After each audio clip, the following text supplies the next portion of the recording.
Latonya, 30 homes. You stamp deeds for people who are already dead. I am a commissioned notary. Everything I certified, I personally witnessed. This is Latonya Seymore, a commissioned notary public in Memphis, Tennessee. For years, she stamped and sealed fraudulent deeds, transferring homes away from people who never signed a single page. And she is seconds away from answering for every one of them. The 2 people on that deed were gone before you ever put your stamp on it. I am not saying another word until I have my attorney here. She would not get the chance to explain. By the time federal agents finished serving warrants on 3 Memphis addresses, they had pulled boxes of notarized quitclaim deeds, a worn embossing seal, a spiral notebook full of practice signatures, and a printed list of more than 30 Shelby County properties that no longer belonged to the people who actually lived in them. Her notary commission had certified every single transfer. And one of those deeds carried the signatures of 2 homeowners who had been dead for months before the day she swore she watched them sign. Before we go any further, I have to ask you something. Have you ever signed a real estate document, a power of attorney, a closing package, and not really looked at the stamp at the bottom of the page? Be honest about it in the comments. Drop where you're watching from while you're there. And if you're not subscribed yet, this is a good time. We cover cases like this every week, the ones where a small piece of public trust becomes the entire weapon, and they almost never get the coverage they deserve. Latonya Seymore was born in Memphis, Tennessee in 1982. Her father worked the loading dock at a furniture warehouse on Lamar Avenue and came home with sawdust in the cuffs of his pants. Her mother cleaned hotel rooms downtown, doubling shifts at the Peabody and the Madison whenever a coworker called out. The family rented a small 2-bedroom house in Orange Mound, one of the oldest historically black neighborhoods in America. In Orange Mound, owning the house you lived in was not abstract. It was the difference between a family that had survived and a family that was still trying to. She was a quiet child by every account that survived in school records. Her 4th grade teacher at Dunbar Elementary wrote on a 1991 evaluation that Latonya was, in the teacher's words, attentive, careful with her handwriting, and eager to please. Her middle school report cards described her the same way every term: reliable, polite, detail-oriented. She liked working with paper. She liked filling things out correctly. She liked the little box at the end of every form that said the form was complete. She graduated from Booker T. Washington High School in 2000, the same summer her mother finally put a down payment on a brick bungalow on Castalia Street. Latonya helped carry the boxes off the U-Haul that August. There is a photograph from that move-in day, her mother standing on the front porch in a floral house dress, holding a manila envelope. Latonya behind her in cut-off shorts and a high school t-shirt, both of them grinning into the camera. The deed inside that manila envelope is the document that, more than 2 decades later, Latonya Seymore would learn how to forge in her sleep.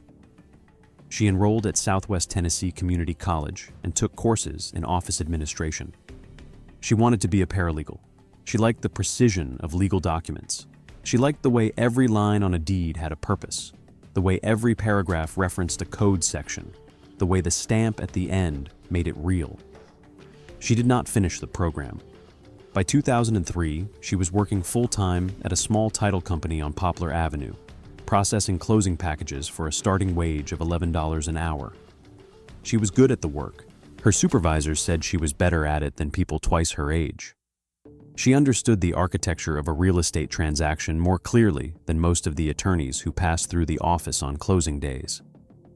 She watched buyers cry at the closing table when the deed crossed the desk. She watched sellers walk out clutching cashier's checks they were afraid to fold. She watched, over and over and over, the moment a stranger signed a piece of paper and a house changed hands forever in the records of Shelby County. By 2010, she was a senior closing assistant. By 2014, she was a transaction coordinator. A 2015 performance review described her as, in her supervisor's exact words, the kind of employee every title company hopes for: methodical, professional, trusted by clients and attorneys alike. Her salary that year was $52,000. She bought a used silver Lexus off a lot on Mendenhall Road and paid for it in cash from her savings. She moved into a rental house in Whitehaven and started talking quietly to her mother about saving for a home of her own. Then in late 2018, something happened that the people who worked beside her never fully understood. She was charged with felony theft. The case involved a small business checking account that did not belong to her, a series of unauthorized transfers, and roughly $7,000 that did not belong to her either. She pleaded guilty in early 2019. She received probation and restitution. She was terminated from the title company on a Friday afternoon in February, walked out of the building with a banker's box of personal items balanced on her hip, and did not speak to anyone from that office again. She lost the job. She did not lose the knowledge. She still understood, better than almost anyone in the city, exactly how a house in Memphis changes hands on paper. She just no longer had a desk inside the system that did it. For 18 months, she drifted between contract bookkeeping jobs, freelance data entry, and unemployment. The Lexus stopped getting waxed on Saturdays. The rental house in Whitehaven started to feel smaller. And somewhere in those 18 months, she began thinking very carefully about the one piece of the closing process that did not require a title company at all. To understand what Latonya Seymore did next, you have to understand exactly how a house in America actually changes hands on paper. Because the answer is much simpler and much more fragile than most homeowners realize. When a property transfers, the seller signs a deed. In Tennessee, the most common form for a fast transfer is the quitclaim deed. It is a single page of legal boilerplate that says, in effect, whatever interest I have in this property, I now give to this person. It does not require a title search. It does not require a closing attorney. It does not require a real estate agent. It does not even require, technically, that the seller actually own the property they are transferring. It only requires that the seller's signature be witnessed and certified by a notary public. That is where the entire system rests, on a stamp. A notary public is a state-commissioned officer of the public trust. In Tennessee, the commission is granted through the county clerk. The application is a short form. The bond is modest. The notary's only job, the single thing the state pays them to do, is to verify that the person signing the document is who they say they are. The notary checks an ID. The notary watches the pen move. The notary then presses an embossed seal into the paper and signs across the certification line. That seal, that small raised circle, is the only thing standing between a legitimate property transfer and a complete fabrication. Once a deed is notarized, anyone can walk it into the Shelby County Register of Deeds office on Adams Avenue, pay a recording fee of roughly $15, and watch a clerk enter it into the public record. The clerk at the recording window does not verify the signatures. The clerk does not call the homeowner. The clerk does not check whether the seller is still alive. The clerk does not check whether the seller exists at all. The clerk records what the notary has certified, and the property moves on paper from one owner to another. The Shelby County Register of Deeds processes hundreds of these every week. The vast majority of them are legitimate: a divorce settlement, an estate transfer, a parent adding an adult child to a title. The system was built on the assumption that the notary, the small person with the stamp at the kitchen table, or the bank counter, or the title company desk, was doing the job honestly. That assumption is the only load-bearing wall the system has. Latonya Seymore knew exactly what the system assumed. She had watched it work from the inside for 15 years. She knew that a forged deed, properly notarized, would be recorded without question. She knew that once recorded, that deed would appear on every title search, every tax assessment, every public database that mortgage lenders and buyers and county officials relied on as the truth. She knew the true homeowner would have no idea, because nobody ever notifies a homeowner that someone has just sold their house. She knew that the system would believe whatever her stamp said. In June of 2020, 16 months after her felony conviction, Latonya Seymore filled out a notary public application at the Shelby County Clerk's office on Mullins Station Road. One question on the form asked whether the applicant had ever been convicted of a felony. She checked the box marked no. Her application was approved. Her bond was filed. Her commission was issued in the mail 2 weeks later in a plain envelope.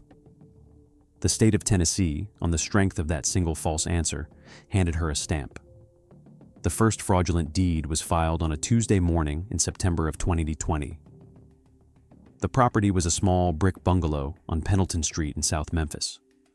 2 bedrooms, 1 bath, 840 square feet, owned outright by an elderly widow named Estelle Matisse, who had lived there since 1971.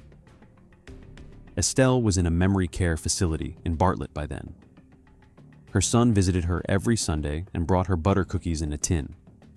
He had no idea that anyone in the city was paying attention to his mother's empty house. The quitclaim deed transferred the property from Estelle Matisse to a name Latonya Seymore had invented from scratch, a shell identity she would use repeatedly over the next 3 years. The deed bore Estelle's signature, neatly forged in a careful imitation of the loops Latonya had copied off a property tax record. The notarization, signed and stamped by Latonya herself, certified that Estelle had personally appeared before her on September 8, 2020, and acknowledged the transfer voluntarily.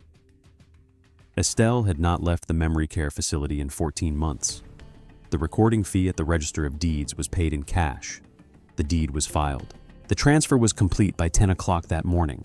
The second fraudulent deed was filed 3 weeks later, the third one a month after that. By the spring of 2021, she had a rhythm. She would pull the assessor's records online for properties that fit a specific profile: small homes, older owners, often paid off, often vacant or under-monitored. She looked for absentee owners. She looked for heirs scattered across other states. She looked for addresses where no one local was likely to walk into the Register of Deeds office and start asking questions. She filed the deeds herself. She paid the recording fees in cash from a folded envelope. She walked out of the Adams Avenue building each time with a stamped receipt folded into her purse and her keys already in her hand. She did not pause on the sidewalk. She did not look back at the building. She drove home.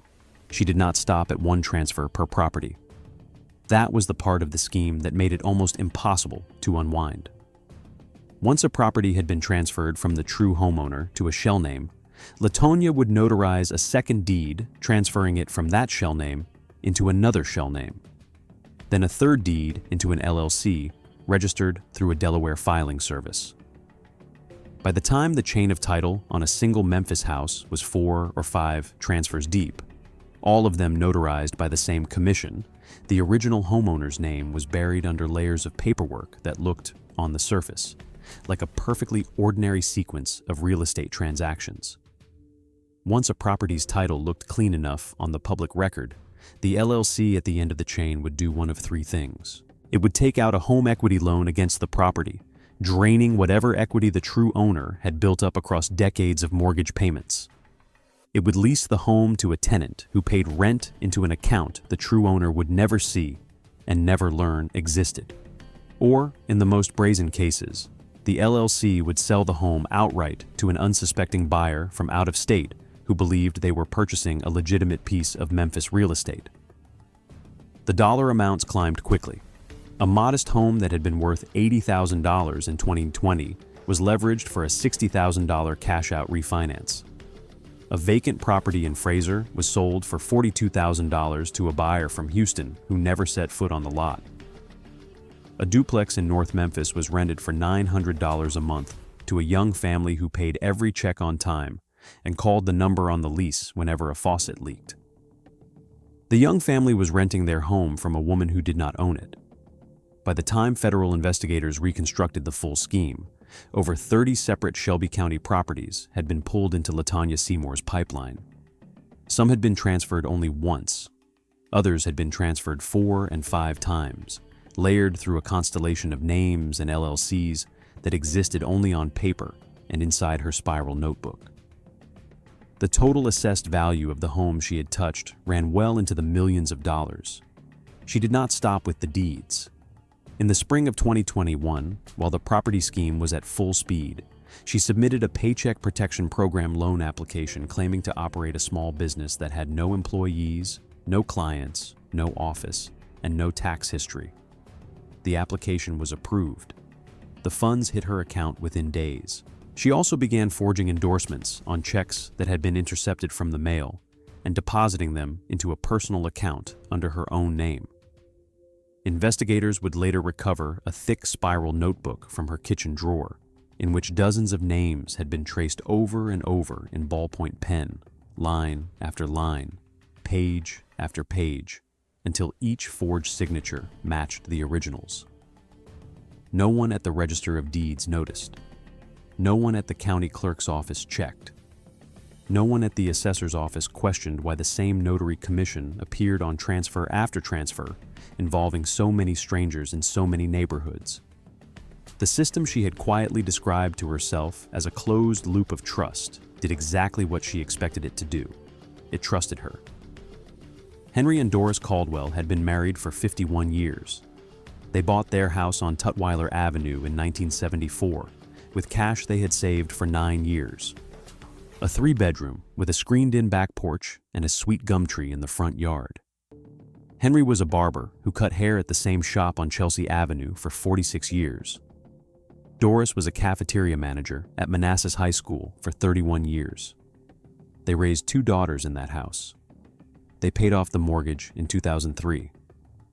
They sat together on that back porch every summer evening for almost 3 decades, drinking iced tea and listening to the cicadas and watching the same children grow up across the street. Henry died in March of 2022 of heart failure. Doris died 11 months later, in February of 2023, of what the hospice nurse called a broken heart. The house on Tutwiler Avenue sat empty while their older daughter, Vanessa, who lived in Atlanta, worked through the estate paperwork from out of state. The probate process was slow. The property taxes were paid out of an account Vanessa had power of attorney over. The grass in the front yard was mowed every 2 weeks by a neighbor who had known Doris since the 70s. In April of 2023, a quitclaim deed was recorded at the Shelby County Register of Deeds, transferring the Tutwiler Avenue property from Henry and Doris Caldwell to an LLC that Vanessa had never heard of. The deed was dated April 11, 2023. It was signed in 2 separate lines of shaky cursive, with both Henry's name and Doris's name. The notarization, signed and stamped by Latonya Seymore, certified under penalty of perjury that both signatories had personally appeared before her on April 11, 2023, and had acknowledged the transfer freely and voluntarily. Henry Caldwell had been dead for 13 months on the day Latonya certified she had watched him sign. Doris Caldwell had been dead for 2. Vanessa Caldwell discovered the transfer in early June of 2023 when she pulled her parents' property tax records online to begin the process of putting the house on the market for the estate. The deed appeared in the chain of title with a notary seal she did not recognize, transferring her parents' home to an entity she had never heard of, signed with 2 names she had spoken at 2 separate funerals. She drove from Atlanta to Memphis the next morning. 6 hours on I-22. She walked into the Shelby County Register of Deeds office on Adams Avenue at 9:14 a.m. She asked the clerk at the window to print a certified copy of the recorded deed. She stood in the lobby of the recording office, holding the printout, and read the notarization out loud to herself. The notary had certified, in formal legal language, that she had personally witnessed Henry Caldwell sign that document on April 11, 2023. Vanessa had buried her father at Elmwood Cemetery on March 19, 2022. She had the program from his funeral in the side pocket of her purse. She filed a police report with the Memphis Police Department that afternoon. She filed a complaint with the Tennessee Secretary of State's Notary Division the following morning. She retained a civil attorney to file an action to void the transfer. She called the local FBI field office at 225 North Humphreys Boulevard. The agent who answered the phone asked her to come in. The investigation that followed would expose a pattern that no single victim could ever have seen from inside it. Henry and Doris Caldwell were not the only homeowners whose deaths had been ignored by Latonya Seymour's stamp. We are about to walk into the investigation, and from here forward, this story changes shape entirely. If you have made it this far, You already know this channel takes these cases seriously. Subscribe before the next section if you have not already.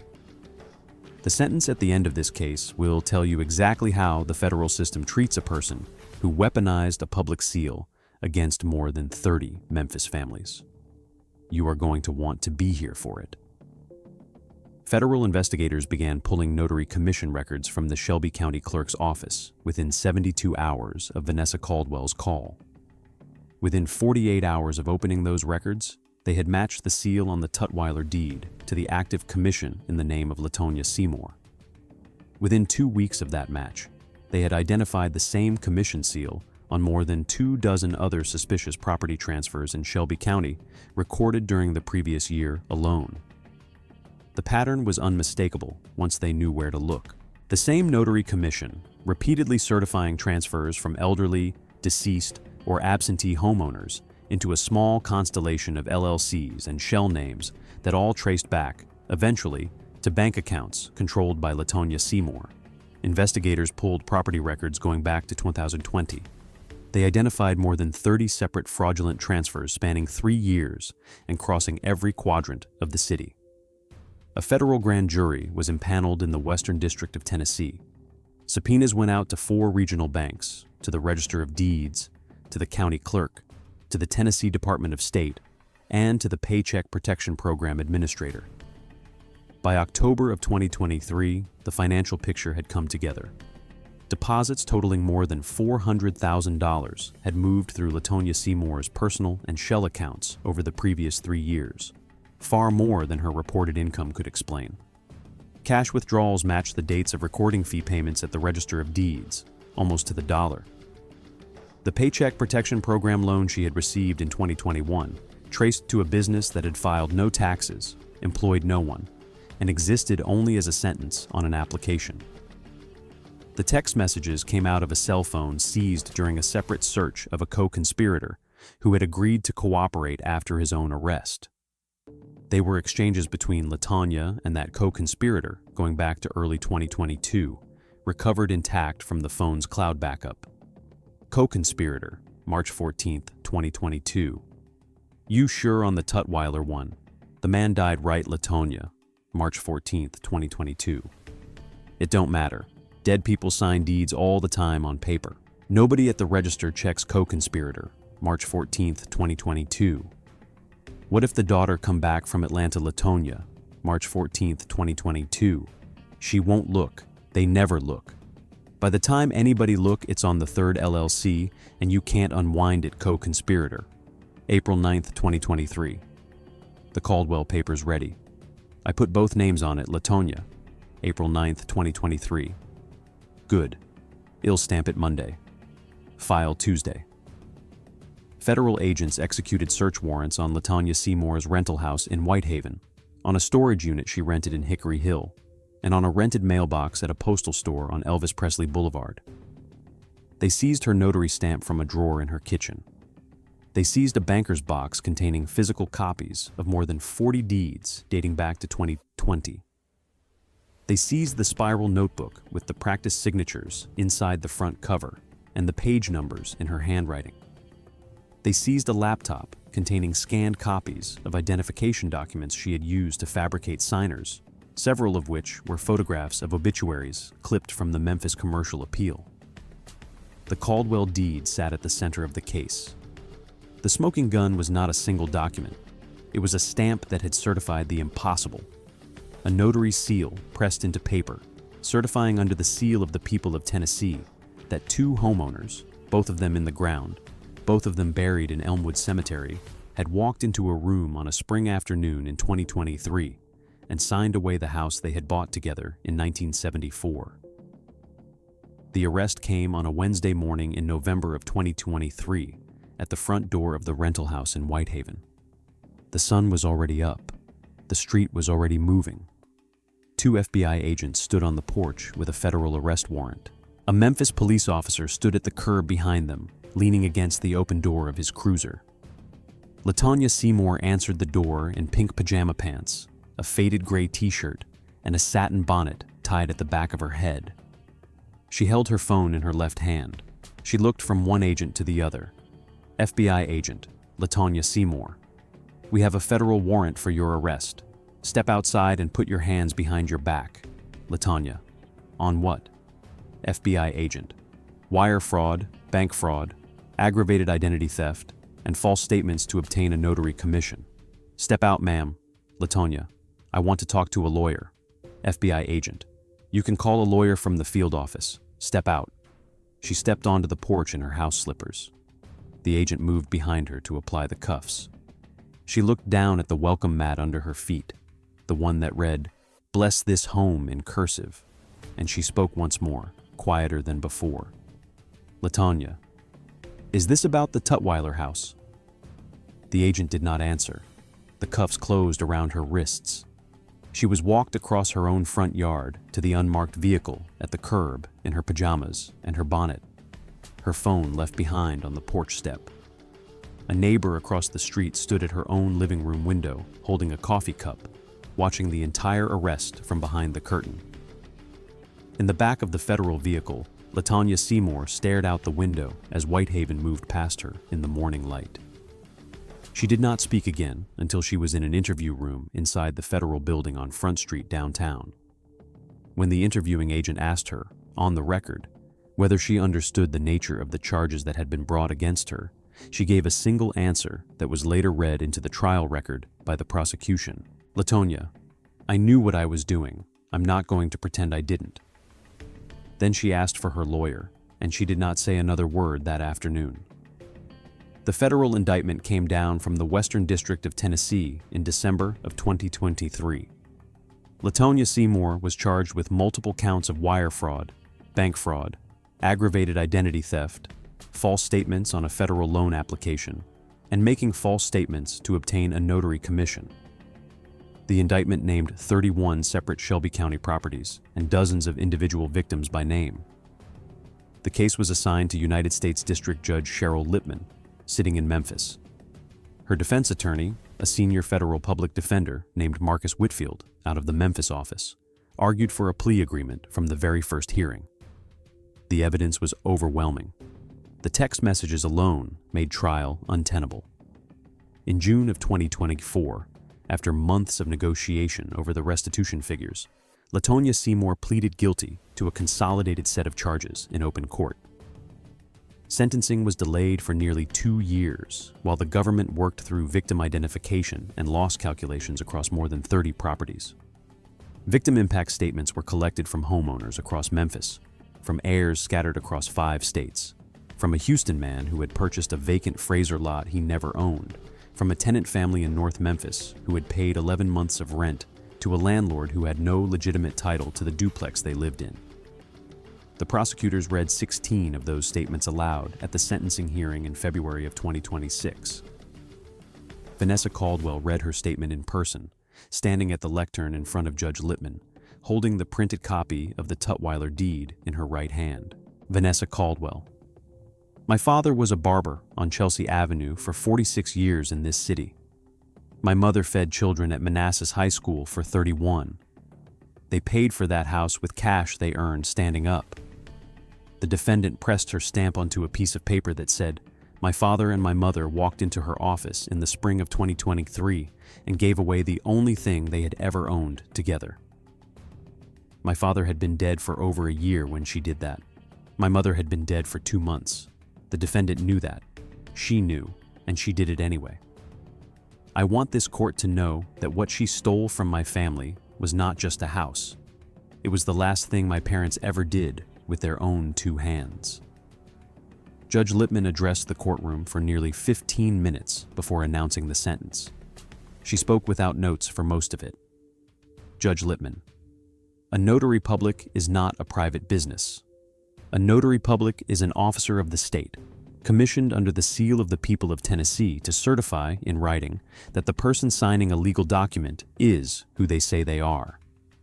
The defendant accepted that commission already knowing she had lied to obtain it. She then used that commission, methodically, over a period of years, to certify property transfers that she knew with absolute certainty to be fraudulent.